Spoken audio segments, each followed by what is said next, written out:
You all laughed at me. You said I was wrong. I've been telling you this for months. Mor Frost is the best deck.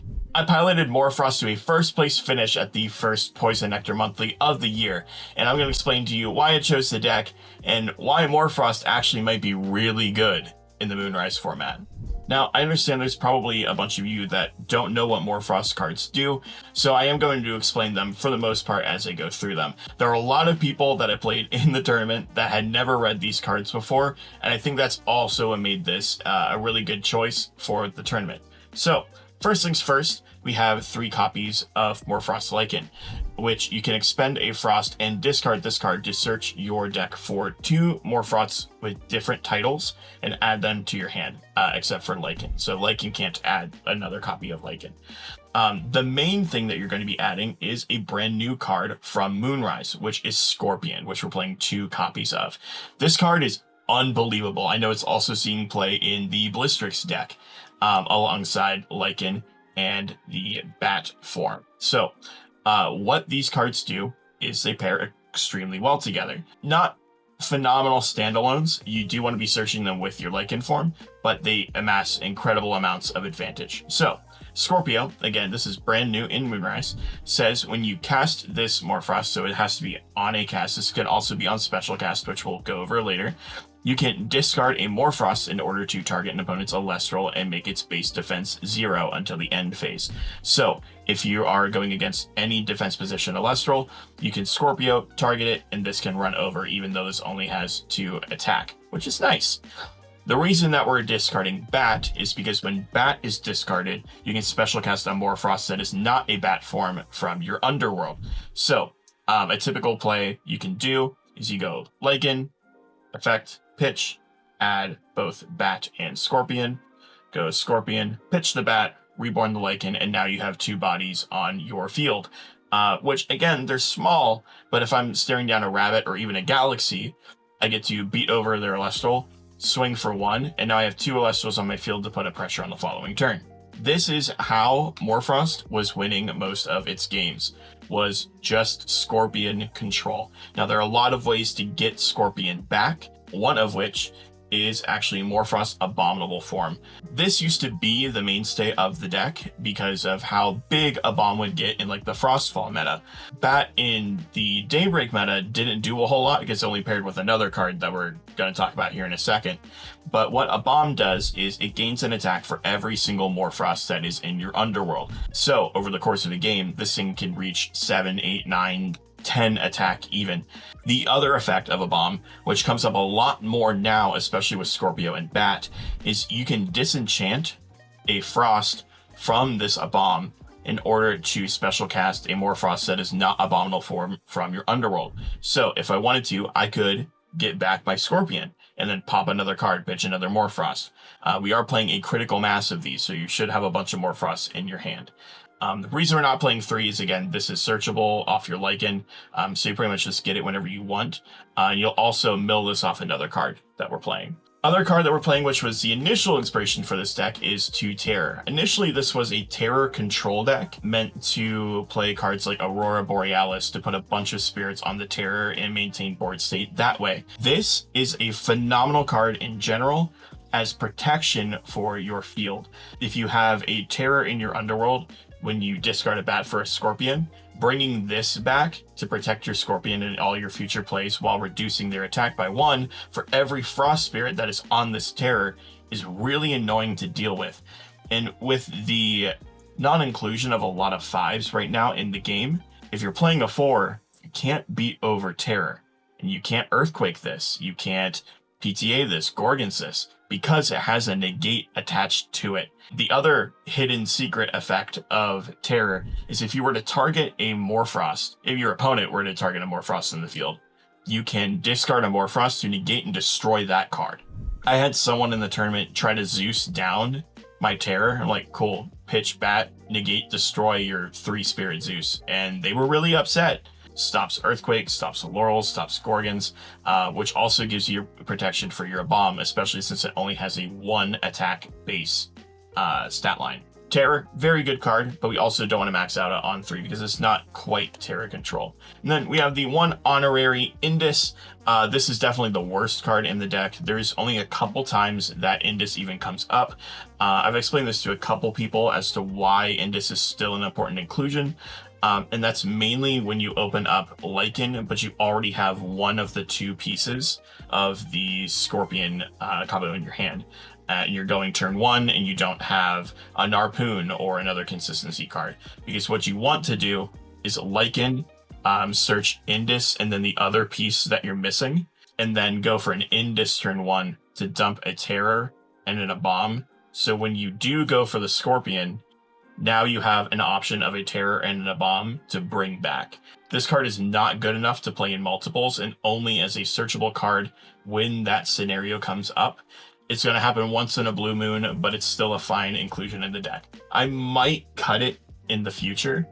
I'm not entirely sure, but it felt fine for this event. Also baited out Earthquakes and Laurels like crazy because people didn't want their back row pop. That does it for all of the Morphrosts. We are playing, what is it, 1, 2, 3, 4, 5, 6, 7, 8, 9, 10, 11, 12 Morphrosts. This is very much a pure Morphrost deck. How are we going to support all of those cards? And actually, with a tech that is currently being played in Blistrix, and that is 3 Morlith. And that's because he's big. That's it. He's big. Actually, the real reason we're playing him, not only because he's big, but if you do happen to hit an Indus, or if you hit like a Terror and a Bomb, they are really good revives off of your bat form. So if you have other ways that aren't Indus to get those cards into the underworld while establishing a really big body, it's fantastic.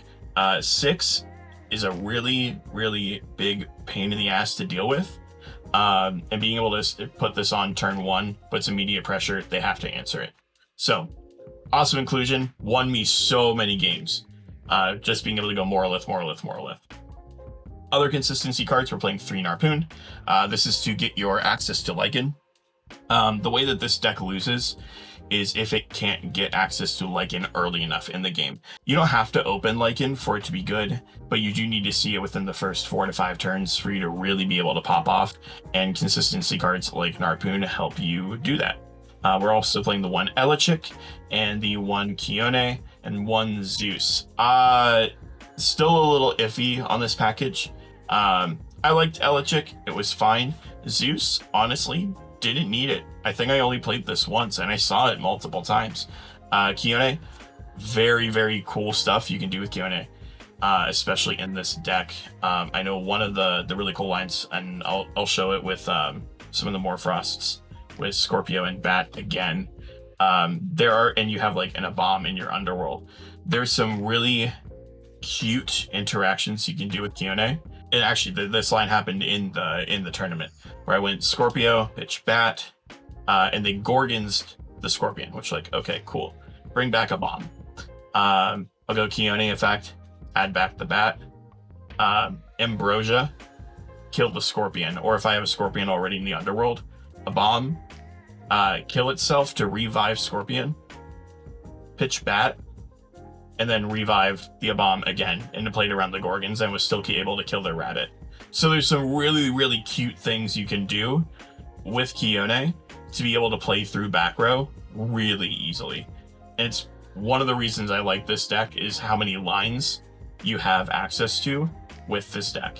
Feels very Yu-Gi-Oh-esque. Couple other cards. I'm not super sold on these. They did win me my finals match. 2 Mountains of Boreas. This was very influenced by the fact that I wanted this to be a Terror control deck, and it was fine. I think the only time I did cast this card was in the finals. And like I said, I saw both copies of this card and it won me the match. It made an 8-6 Morlith that my opponent wasn't able to out, and it was fantastic. I don't particularly know if this is more valuable than Cryoblast in the main, which you'll see I'm not playing Cryoblast main. And I'll be honest, I'm not sure why. The interaction with Cryoblast and Scorpio is insane. Set their defense to 0, and then Cryoblast can guarantee kill anything, even a 3-drop. There's an argument to be made to put Cryoblast in the main. Maybe I cut the Elichic Zeus stuff to put the Cryoblast in as well. But Boreas felt okay. Definitely a potential cut though. 1 Resting, 3 Ambro. Shocker, there's no Earthquake in this deck, especially because Scorpio kind of already is Earthquake itself. We're also not looking to diversify the Spirit deck too much because Mor Frost is a very expensive deck. So you don't want to have too many non-Frost spirits in your Spirit deck for that very reason, and we're already cutting it a little tight. So, no Earthquake, just those. Massive Counter Rune suite. We're playing, I think, 13. 3 Gorgons, 3 PTA, 3 Shield, 2 Tsunami, and 2 Altar. Altar previously was not played a lot in Mor Frost decks, and now I think it should, especially with how wide your boards end up being. Even just a Scorpion on its own, pitching Bat, guarantees an Altar setup. Now you also have 4 cards to put stuff into defense position to make your Scorpio even better. Almost kind of like the same theory that Bears wanted to do, put everything to defense position because everything's tiny so that your Ursir can walk over everything. It's the same thing with Scorpion, just put everything to 0, walk over, swing for a bunch of damage. So, Altar, incredible card, probably the worst counter rune in the deck, but there really isn't space for Argo, and I wouldn't want to play a 3rd Tsunami with like Water Reanimator going around, Galaxy still being a thing, a couple of people still playing Eddies. It's okay, you might be able to bump it up to 3, but I think 2 Tsunami is also fine currently. Moving on to Spirit deck, super easy numbers. We got 14 Frost, 3 Leviathan, 3 Zaptor. Easy peasy, nothing crazy. Also another justification for cutting the Chick Zeus is these 3 Zaptors are only for those 2 cards. Maybe need to work on that just a tad. Moving on to the side deck, we're going to start off with the new cards first. We got Aurora Borealis.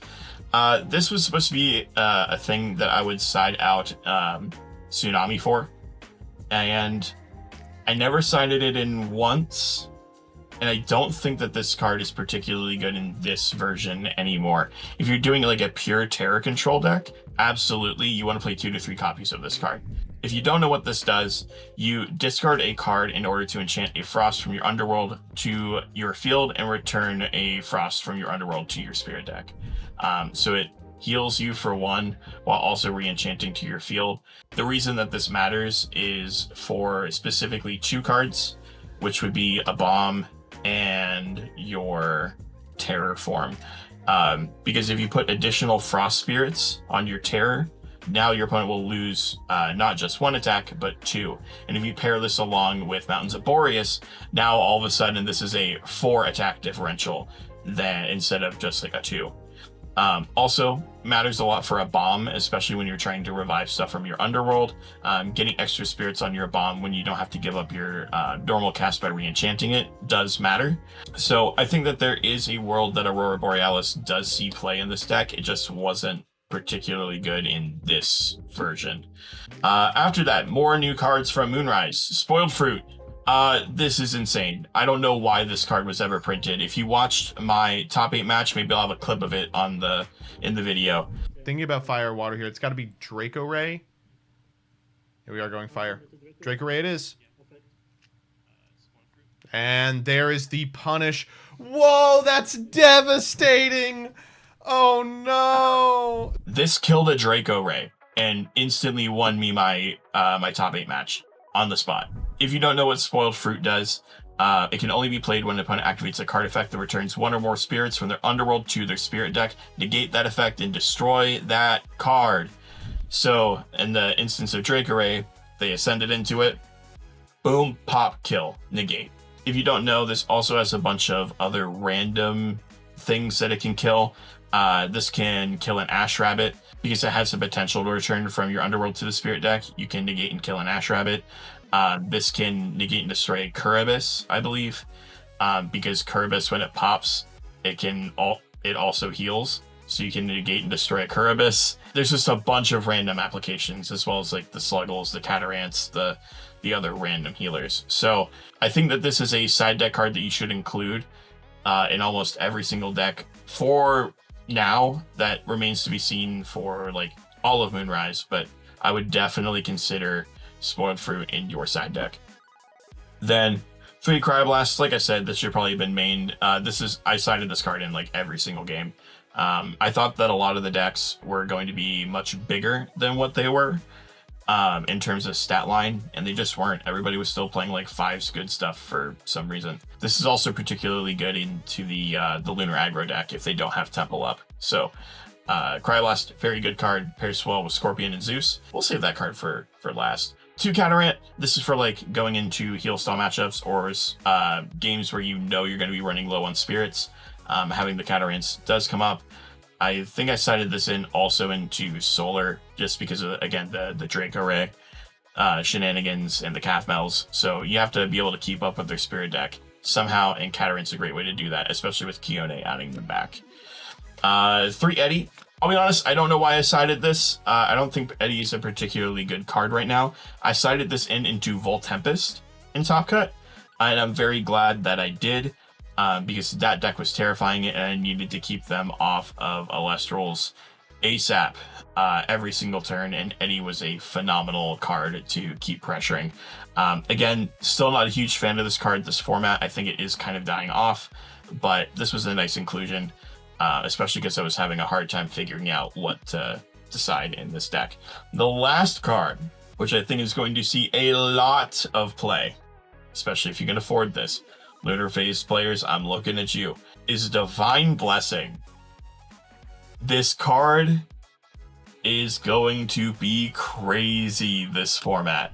Divine Blessing, if you don't know what this does, this is also a card from Frostball. Frostball getting a lot of love in Moonrise, let's be honest. It's making a lot of cards playable. This can only be cast, it's a counter rune, when your opponent activates an Invoke rune. You can disenchant a spirit from your field in order to negate that rune. So what does Divine Blessing negate?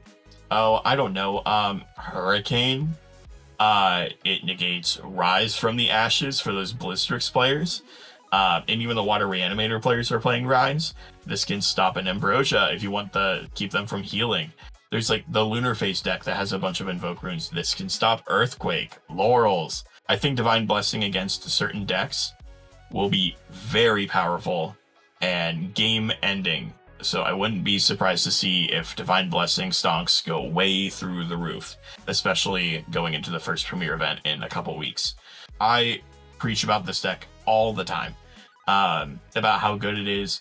It takes a lot of practice. If you're looking to get into the nitty gritty of Alestrals and spirit management and crazy gameplay, this is a deck that I would pick up.